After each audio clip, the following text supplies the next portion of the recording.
students of standard 10. Today we will prove theorem of congruent chords. Theorem is corresponding arcs of congruent chords of a circle or congruent circles are congruent. Means chords are congruent, it is given. We have to prove their corresponding arcs are congruent. First we will draw one circle with center O.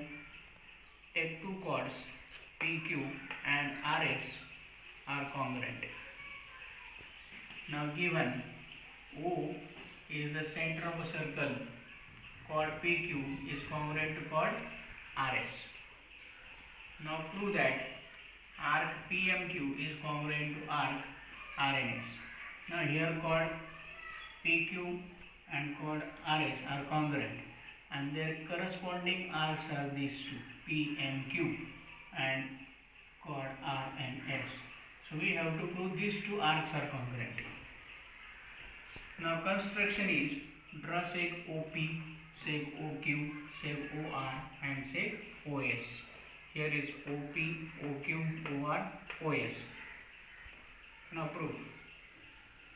In triangle OPQ and triangle ORS, you can see here triangle OPQ and triangle ORS. In these two triangles, seg OP is congruent to seg OR. OP and OR congruent. Then OQ and OS congruent. Seg OQ is congruent to seg OS. What is the reason? Radii of same circle. And seg PQ is congruent to seg RS. It is given. These are the chords.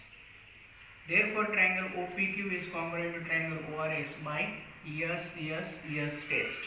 And when two triangles are congruent, then their corresponding angles are congruent. Therefore, angle POQ is congruent to angle ROS because CACT, corresponding angles of congruent triangles. You can see here, angle POQ is congruent to angle ROS. But these two are the central angles. And when two angles are congruent, their measures are equal. But major angle POQ is equal to major arc PMQ and major angle ROS is equal to major arc RNS.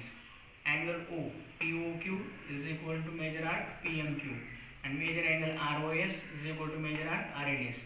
We know this definition. Measure of minor arc is equal to measure of its corresponding central angle. Therefore, major arc PMQ is equal to major arc RNS. These two angles are of equal measures, that's why their arcs are also equal. If the measure of arcs are equal, then the arcs are congruent. Therefore, arc PMQ is congruent to arc RNS. Now your homework is write this theorem and proof in your maths 2 notebook.